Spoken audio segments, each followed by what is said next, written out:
बांकुड़ा जिले के तालडांगरा ब्लॉक के देउलवीरा सहकारी कृषि विकास समिति के चुनाव में सत्तारूढ़ तृणमूल कांग्रेस ने सभी सीटें निर्विरोध जीत ली है और यह जीत अगले विधानसभा चुनाव से पहले की बताई जा रही है। बता दें कि चुनाव के लिए नामांकन पत्र जमा करने के आखिरी दिन 9 निर्वाचन क्षेत्रों में से किसी में भी सत्तारूढ़ दल के अलावा किसी भी पार्टी द्वारा कोई नामांकन पत्र जमा नहीं किया गया। नतीजा यह हुआ कि नियम के मुताबिक सभी में तृणमूल उम्मीदवार निर्विरोध जीत गए। वहीं दूसरी ओर भाजपा के बांकुड़ा जिला अध्यक्ष सुनील रुद्रमंडल ने दावा किया कि सत्तारूढ़ दल ने सहकारी समिति में पूरी तरह से अलोकतांत्रिक तरीके से निर्विरोध जीत हासिल की है, जबकि तालडांगरा ब्लॉक तृणमूल कांग्रेस अध्यक्ष ताराशंकर राय ने कहा कि पहले सहकारी समिति में चुनाव नहीं हुआ था। पिछले 6 वर्षों से तदर्थ समितियों ने सहकारी समिति का प्रबंधन किया है। आज के देउलवीरा समवाय समितिते तृणमूलेर जय जयगार, আপনারা সবুজ অকাল হোলিতে মাতলেন, কি বলবেন বিষয়টা? আমরা দীর্ঘদিন পর দেউলবীরায় সমবায় সমিতির যে নির্বাচনে আমাদের 9 জন প্রার্থী জয়লাভ করেছে, সেখানে আমরা সকলেই খুশি যে অনেক দিন পরে নির্বাচনের মধ্য দিয়ে আমাদের একটা বোর্ড গঠন হলো।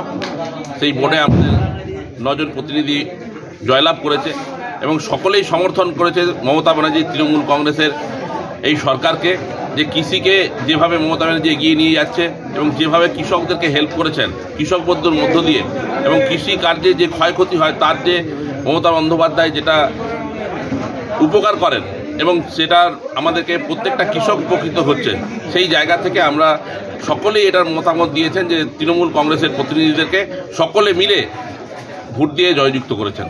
বিনা প্রতিদ্বন্দ্বী জয়লাভ করলেন। সকলেই নির্বাচনে যারা দাঁড়িয়েছিলেন সবাই মিলেই তার সমর্থন করেছেন, সেইভাবেই ভোটে জয়লাভ করেছে। এর আগে কি নির্বাচন হয়েছিল এই সমবায় সমিতিতে? এর আগে অ্যাডহক কমিটি ছিল, 6 বছর অ্যাডহক কমিটি চালিয়েছে।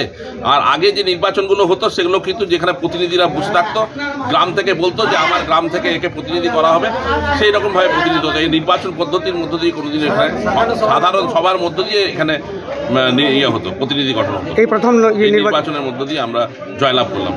বিজেপি পক্ষ থেকে দাবি করা হচ্ছে যে পঞ্চায়েতে নমিনেশন করতে দেয় না, সমবায় সমিতিতে কিভাবে নমিনেশন করতে দেয়, বলছে এটা গণতন্ত্রের জয় নয়, সন্ত্রাসের জয়। ওরা মিথ্যা কথা বলা কাজ, এবং ওরা এখানে এতদিন ধরে নমিনেশন ফাইল চলছিল সবাই জানে। তারা 2 দিন ধরে নমিনেশন ফাইল চলেছে। কেউ যদি নমিনেশন ফাইল করতে না আসে আমাদের বলার কিছু নেই, কারণ কি সমস্ত কৃষক সমর্থন করেছে তৃণমূল কংগ্রেসের মমতা ব্যানার্জির এই সরকারকে। যারা কৃষকের পাশে যে সরকার আছে সেই সরকারকে কেউ না এলে আমরা তো করার কিছু নেই। আমাদেরকে তো লোক দিতে পারি না বিজেপিকে, যে লোক দিয়ে আমরা এখানে নমিনেশন করাবো। পশ্চিমবঙ্গে যেখানে পঞ্চায়েতে নমিনেশন করতে দেওয়া হয় না, বিরোধীদেরকে মারধর করা হয়, স্বাভাবিক আছে সমবায়ে সেখানে বিরোধীদেরকে গণতান্ত্রিক প্রক্রিয়ার মাধ্যমে তারা যাবে না। তারা সেখানে সম্পূর্ণরূপে অগণতান্ত্রিকভাবে সমবায় নির্বাচনে জয় হয়েছে বিনা প্রতিদ্বন্দ্বিতায়। পশ্চিমবঙ্গের রাজনৈতিক যে বর্তমানে পরিস্থিতি, সেই পরিস্থিতিতে তারা কোনো জায়গায় বিরোধী দলের সঙ্গে রাজনৈতিক মোকাবিলা করবে না, ক্ষমতার মাধ্যমে করবে। কিন্তু এই ঘটনা 2026-এ হবে না।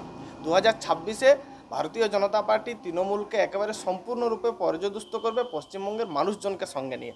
আর তখন এই ধরনের যে উল্লাস, যে ধরনের যেখানে কোনো গণতান্ত্রিক পদ্ধতিতে জয় না করে শুধুমাত্র ক্ষমতার আস্ফালন দিয়ে জয় হয়, আর সেখানে এই ধরনের উল্লাস হয়, সেই উল্লাস কিন্তু যথার্থ নয়।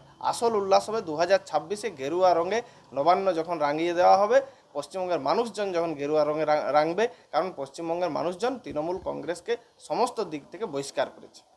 এই জয় তো দাবি করছেন 26-এ একই রকম থাকবে? কোনোভাবেই নয়। 2026-এ সাধারণ মানুষ পশ্চিমবঙ্গের তারা তৃণমূলকে যথা সময়ে উত্তর দেওয়ার জন্য প্রস্তুত হয়ে গেছে। ভারতীয় জনতা পার্টি তাদেরকে একেবারে সম্পূর্ণরূপে তৃণমূল কংগ্রেসকে নিশ্চিহ্ন করে দেবে। আর সেই সময় উচ্ছ্বাস পশ্চিমবঙ্গের মানুষের মধ্যে আপনারা দেখতে পাবেন গেরুয়া রঙের মাধ্যমে। बांकुड़ा से अनुप रॉय की रिपोर्ट, पीवीटीवी न्यूज। नियमित अपडेट एवं दुनिया भर की ताज़ा खबरों के लिए हमारे फेसबुक पेज को फॉलो एवं यूट्यूब चैनल को सब्सक्राइब करें। নমস্কার, আমি সোহিনী সরকার। আমি আসছি 27th of February Gayatri traders Raniganj for the grand launch of the all new Vivo V50।